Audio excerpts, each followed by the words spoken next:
శాసన మండలిలో తెలంగాణ జాగృతి అధ్యక్షురాలు కల్వకుంట్ల కవిత గారి ఉద్వేగపూరితమైన ప్రసంగం చూసిన తర్వాత తెలంగాణ సమాజం మొత్తం ఒక విధంగా ఒక ఆలోచనకు గురైందని చెప్పొచ్చు.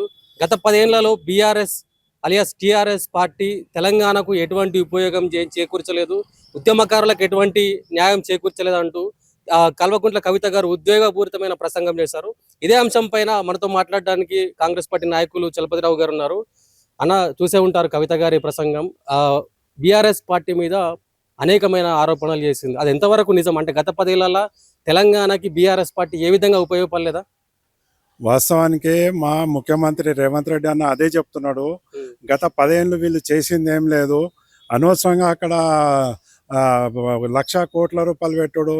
మళ్ళీ కవితక మాట్లాడింది వాస్తవం, 100% వాస్తవము. ముమ్మాటికి కుటుంబ సభ్యుల మీదనే ఆశ్రయించుకుంటూ మాట్లాడిందంటే ఇంకా బయట సభ్యులు ఏమనాలి? అది 10 ఏళ్లలో వాళ్ళు విరగబెట్టింది ఏం లేదు. టీఆర్ఎస్ గవర్నమెంట్, మళ్ళీ తర్వాత బీఆర్ఎస్ గవర్నమెంట్ దేశానికి ఉద్ధరిస్తాము, ఇక్కడేం పీకి కట్టలు కట్టిరు అనేది స్వయంగా ఒక మహిళా ఎమ్మెల్సీ ఆమె సొంత కుటుంబ సభ్యులే మాట్లాడిందని అంటే ఎంత వీళ్ళు గొడవ ఇచ్చేసారు. మొత్తం తెలంగాణ రాష్ట్రానికి మొత్తము భ్రష్టు పట్టించారు వీళ్ళు, మొత్తం కేసీఆర్ మొత్తం కుటుంబ సభ్యులందరూ. అప్పుడు నేను కూడా బీఆర్ఎస్ సీనియర్ నాయకుడిని. అప్పుడు కూడా మేము ఇప్పుడు మేము ఉద్యమకారులది ఎట్లా ఉండాలి? ఆమె కవితక్క ఏమన్నది చెప్పింది కదా, అంటే ఉద్యమకారులకు ఎటువంటి విధంగా న్యాయం జరగలేదు, కనీసం ఒక 10 మందికైనా వాళ్ళు చూడని పరిస్థితి అని చెప్పేసి అన్నది ఎంతవరకు నిజం అసలు? అది 100% వాస్తవము. తెలంగాణ రావడంతో ఉద్యమకారులు అవసరం లేదు, ఉద్యమకారుల పని అయిపోయింది. తర్వాత వీళ్ళు సంపాదన గురించి మొదలు పెట్టుకుని తప్పించి ఉద్యమకారుల గురించి ఆలోచించలే. మేము కూడా ప్రతి సంవత్సరము జూన్ 2వ తారీఖున కనీసము ఎమ్మెల్యేలకు చెప్పాలి, మీ స్థానాలు మీ కాన్స్టిట్యున్సీలో మీ ఉద్యమకారులకు ఒక 10 మందికి పిలిచి ఒక్క షాల్వ కప్పడం. మాకు కావాల్సింది ఏంది? ఉద్యమకారులకు మేము అంత కష్టపడి తెలంగాణ సాధిస్తే మాకు కావాల్సింది ఏంది? స్థానిక ఎమ్మెల్యేలు అందరూ టీడీపీ నుంచి వేరే పార్టీ నుంచి వచ్చిన వాళ్ళు. ఉద్యమకారులు అంటే వాళ్ళకి అసహ్యము, ఉద్యమకారులు అంటే వాళ్ళు దగ్గర రానియరు. అదేంది అని మేము పెద్ద మనుషుల దగ్గర, కేటీఆర్ దగ్గర, కేసీఆర్ దగ్గర పోతే లేదు భయ్ అయిపోయింది, ఇంకా వాళ్ళ ఇష్టం అది ఇది అని అనడం. అంటే మీ బాధ్యత ఏంది? మీరు ముఖ్యమంత్రిగా మీ స్థానాలలో ఉద్యమకారులకు అట్లీస్ట్ సన్మానం చేయండి, అట్లీస్ట్ వాళ్ళకి దగ్గర చేయండి, వాళ్ళ ప్రాబ్లమ్స్ ఏందో బాధ్యత ఏందో చూడండి, వాళ్ళకి ఏం న్యాయం జరుగుతాం చేయండి అని ఆ విషయం ఎవరు చెప్పలేదు. ఇప్పుడు మా ముఖ్యమంత్రి రేవంత్ రెడ్డి అన్న ఉద్యమకారులకు కానీ కాంగ్రెస్ నాయకులు అంటేనే ప్రతి దగ్గర వాళ్ళకి మర్యాద ఇవ్వండి, వాళ్ళకి ఏమేమి కావాలో సౌకర్యాలు చూడండి అని ఇది రేవంత్ రెడ్డి అన్న చెప్పినట్లు ఎవరు చెప్తున్నారు? అప్పుడు లోకల్గా మేము మా ఎమ్మెల్యేలే మా మీద కేసులు బనాయిస్తారు చిన్న విషయాలకు అవన్నీ పోయి చెప్పుకుంటే. ఇప్పుడు బాబా ఫసీద్దీన్ కానీ వాళ్ళ మీద ఎన్నో కేసులు, అంటే సొంత పార్టీ వాళ్ళ మీదనే కేసులు పెట్టుడు. ఆ విధంగా ఈరోజు కవితక మాట్లాడింది 101% న్యాయం, కరెక్ట్ మాట్లాడింది. ఈరోజు కంట తడి పెట్టింది మొత్తం బరీ సభలో. పాపం ఒక ఆడపిల్ల తెలంగాణ బిడ్డ కంట తడి పట్టింది అంటే ఆ కుటుంబ సభ్యులు ఎంత అన్యాయం చేసి తెలంగాణ ప్రాంతానికి అనేది దీన్ని బట్టి అర్థమైపోతుంది. ఈరోజు ఆమె చెప్పింది ప్రతి ఒక్కటి వాస్తవమే. ఇప్పుడు మేము తెలంగాణది అన్ని నియామకాలు, నిధులు, నీళ్లు అన్నం అవన్నీ ఏమైపోయినాయి? గంగపాలైపోయినాయి. కేవలం వాళ్ళ కడుపులు నింపుకోవడం తప్పించి వాళ్ళు చేసుకోవడం తప్పించి. మేము తెలంగాణ భవన్లో కేటీఆర్ అన్న మైక్ సభలో మాట్లాడడానికి ఆ రోజన కలుస్తాడు అనుకొని మేము తెలంగాణ భవన్ పోతే మైక్ మాట్లాడతాడు, స్పీచ్ ఇస్తాడు, ఏ సెకండ్లో ఇట్లా మైక్ కింద పడేసి ఉరుకుడే వెళ్ళిపోవడం. ఇలాంటి సామాన్య కార్యకర్తలకు అందులో విలువ లేకుండా పోయిందా? అస్సలు విలువ లేకుండా తెలంగాణ ఉద్యమకారుల గురించి అనేది ఎవ్వరు పట్టించుకోలేదు, ఏ రోజు పట్టించుకోలేదు. అరే మేము ఒక ఎమ్మెల్యే స్థాయి, ఒక చైర్మన్ స్థాయి మనుషులు అట్లీస్ట్ మేము కార్పొరేట్ టికెట్ నామినేషన్ వేస్తే దానికి కూడా పనికిరామా? మేము నామినేషన్ వేస్తే అది కూడా లేదు, నేనున్నా కదా మేము చూసుకుంటాం కదా అనుకొని అట్లా దాటేసి పాపం ఈమె కవితక్కనే పాపము అరే మేము పోయి అక్కడ అడిగితే లేదు నేను మా నాన్నతో మాట్లాడతా అది దాన్ని ఆమె పోయి ప్రయత్నం చేసేది. అంటే మీకు సానుకూలంగా కవిత గారు సానుకూలంగా స్పందించేవారు. 100% ఆమె సానుకూలంగా ప్రతి ఉద్యమకారులకు దగ్గర తీసేది. ప్రతి వాళ్ళు ఆమె కలిసిందని అంటే ప్రతి ఒక్కరు పని అయ్యేది అక్కడ.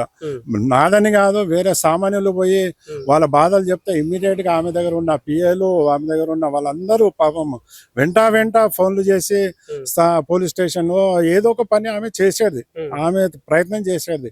కానీ అడలా అక్కడ నేను పోయి అన్నతో మాట్లాడతా లేకపోతే నాన్నతో మాట్లాడతా అని చేసి ప్రయత్నం చేసేది.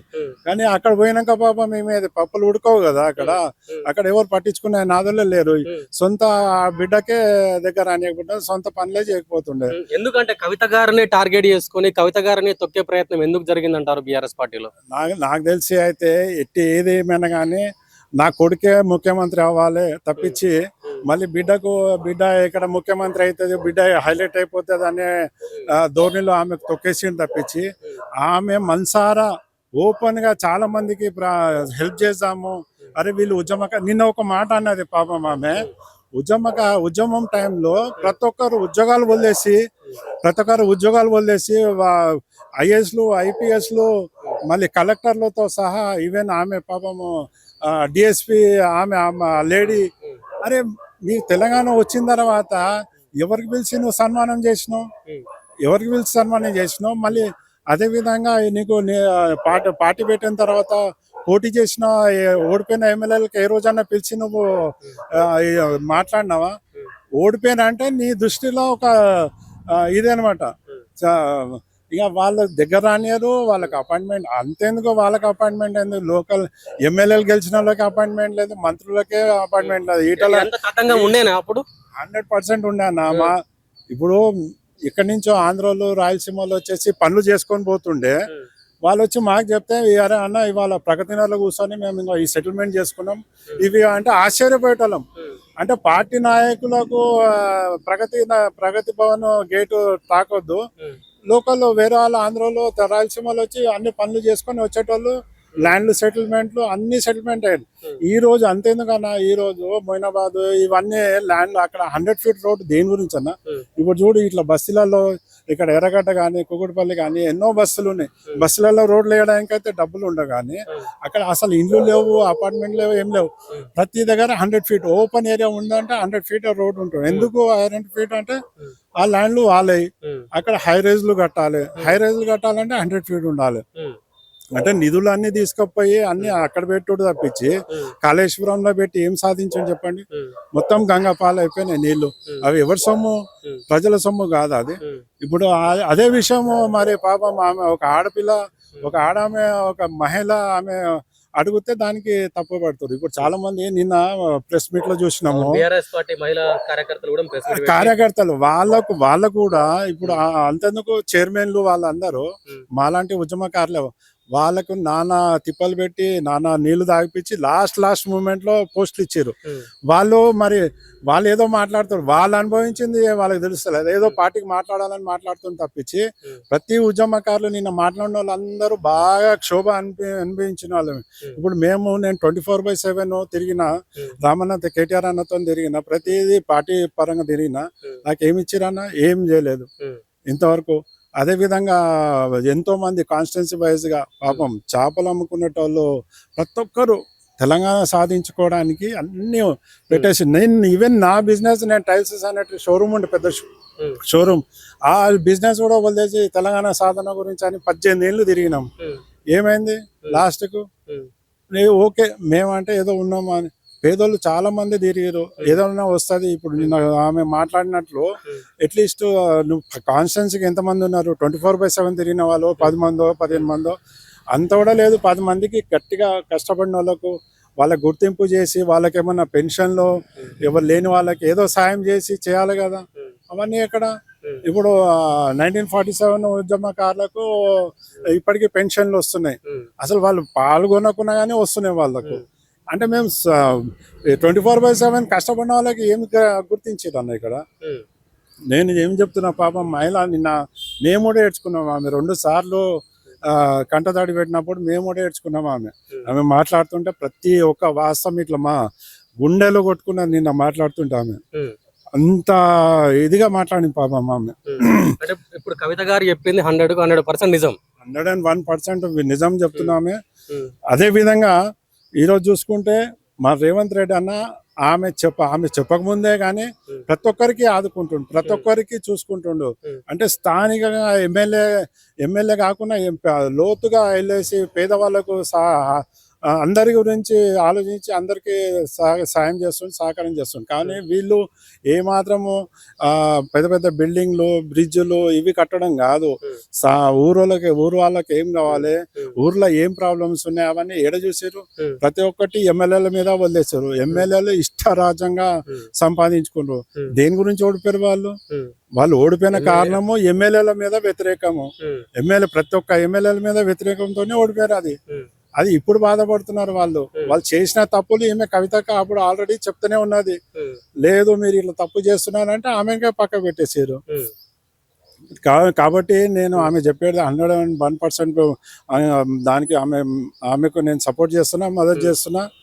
100% ఆమె. అంటే ఇంకొక విషయం ప్రస్తావించింది, కాంగ్రెస్ వాళ్ళు నా మీద కొన్ని ఆరోపణలు చేస్తున్నారు. నాది ఆస్తి పంచాయతీల ద్వారా బయటకు వచ్చినా అని. నాది ఆస్తి పంచాయతీల ద్వారా బయటకు రాలేదు, ఆత్మగౌరవం సంబంధించిన అంశం మీద బయటకు వచ్చినా అన్నది. అంటే ఇది పక్క ఆస్తి పంచాయతీలు కాదని అనుకోవచ్చు. ఇంకొక అంశం మాట్లాడుకుంటా 100% ఆమె మాట్లాడిన ప్రకారం ఆస్తి పంచాయతీ కాదు అనేది తెలుస్తుంది. ఎందుకంటే ఇప్పుడు ఒక 1984లో 89లో స్థాపించిన ఒక సంస్థకు 1,00,000 కోట్ల ఇవి టెండర్లు కట్టబట్టేసి ఆ విధంగా చాలా మందికి సీమాంధ్ర వాళ్ళకి అందరికి తీసుకొచ్చేసి లేదు అది అయిపోయింది, ఉద్యమం అయిపోయింది, తెలంగాణ అయిపోయింది, ఇప్పుడు ఇది దానికి సంబంధం లేదు, ఏదో గవర్నమెంట్ ఎవరికన్నా ఇస్తాము అది అని అంటే ఎంతవరకు కరెక్ట్? ఆమె చెప్పింది అయితే నేను 100% ఆమె ఎలక్షన్ల ముందు కేటీఆర్ గానీ, హరీష్ రావు గానీ, కేసీఆర్ గానీ ఆంధ్ర తెలంగాణ మూవ్మెంట్ సెంటిమెంట్ తీసుకొస్తారు కదా. మరి ఇప్పుడు అది మళ్ళీ తర్వాత ఇప్పుడు గ్రహిస్తారు. ఎప్పుడైతే ఓడిపోతున్నారో, బై ఎలక్షన్లలో ఓడిపోతున్నారో, అరే ఉద్యమకారులతోనే ఉంటేనే అవుతుంది, ఉద్యమకారులు పక్కకు పెట్టేస్తే కాదు అని ఈటలను ఆడ గెలిచినప్పుడు ఇవన్నీ ఉద్యమకారులతోనే అవుతుంది అనేది అప్పుడు గ్రహించి. ఎందుకంటే ఇప్పుడు స్థానికంగా ఉండేది కాన్స్టిట్యున్సీలో మేము ఇప్పుడు ఉద్యమకారులు వద్దని పక్కకు పెట్టేస్తే మేము ఒక 10 మందికి చెప్తాము ఓటేయమనుకొని. ఇప్పుడు నేను ఎన్నో యూనియన్లకు నేను అధ్యక్షుడిని. అరే నాకే గుర్తింపు లేకపోతే నేను నా వాళ్ళకు ఎవరికి ఓటు వేయమని చెప్తాను. నేను ఒక ఈఎస్ఐ హాస్పిటల్ రాష్ట్ర అధ్యక్షుడిని. అన్న నేను ఎవరికి ఓటేయాలని అంటే ఏమో పోయి మీ ఇష్టం అని అంటాం. అంటే నాకు గుర్తింపు లేనప్పుడు నేను ఎవరికి చెప్పాలి? అంత కష్టపడి అంత చేసి 2 సార్లు కార్పొరేట్ ఎలక్షన్ కు వేస్తే, నామినేషన్ వేస్తే విడ్రా చేపించేసి నేనున్నా మేమున్నా అని అంటే ఎక్కడ ఉన్నా ఎక్కడ ఇది బిజీ షెడ్యూల్ ఇది. అసలు ఉద్యమకారులు అరే రోజు ఒక గంట. ఇవాళ బీఆర్ఎస్ పార్టీ ఉద్యమకారులను పట్టించుకోలేదు. ఇలా కాంగ్రెస్ పార్టీ అధికారంలోకి ఏర్పడి 2 సంవత్సరాలు అవుతుంది. ఉద్యమకారులకు ఎక్కడైనా ఏమైనా న్యాయం జరిగిందని అంటే ఏమైనా ఉందా? కాంగ్రెస్ పార్టీలో కూడా ఇప్పటికీ ఉద్యమకారులకు ఎలాంటి న్యాయం జరగలేదు. చేస్తామనుకొని అయితే ప్రామిస్ చేసిండు. ఆ నమ్మకం అయితే ఉంది మా ముఖ్యమంత్రి మీద. ఉద్యమకారులు అనేది ఒక ప్రేమ భావంతోనే, ఒక మంచి చూపుతో చూస్తున్నాడు రేవంత్ రెడ్డి అని. అదే సంతోషం మాకు. బీఆర్ఎస్ గవర్నమెంట్లో అయితే ఇట్లా తిరిగి చూడకపోతుండే, అరే అక్కడి నుంచి బీఆర్ఎస్ ఉద్యమకారులు వస్తున్నారంటే ఇక్కడ నుంచి పారిపోయేటోళ్ళు. ప్లస్ కాన్స్టిట్యున్సీలలో చెప్పేటోళ్ళు ఉద్యమకారులకు పక్క పెట్టండి భయ్, మీరు అవసరం లేదు వాళ్ళకి పట్టించుకున్నాం. ఉద్యమకారుల ఎమ్మెల్యేల దగ్గర పోతే వాళ్ళకు దగ్గర రానియదు అనుకొని ఎమ్మెల్యేలు అంటుండే కాన్స్టిట్యున్సీ, ప్రతి ఒక్క కాన్స్టిట్యున్సీలలో. ఎందుకనంటే వాళ్ళు వేరే వేరే పార్టీ నుంచి వచ్చిన వాళ్ళు. మరి ఎవరికి పట్టించుకుంటారు? ఇక్కడ అందరు కలిసి పాపం ఆమె దగ్గర పోయేటోళ్ళు. కవిత అక్క దగ్గర పోయి ఆమె పాపము కేసీఆర్ దగ్గర పోయి, కేటీఆర్ దగ్గర పోయి నా గురించి కూడా మస్తు సార్లు మాట్లాడింది. అయినా కానీ ఎక్కడ ఆమె మాటనే ముందుకు సాగనీయకపోతుండే.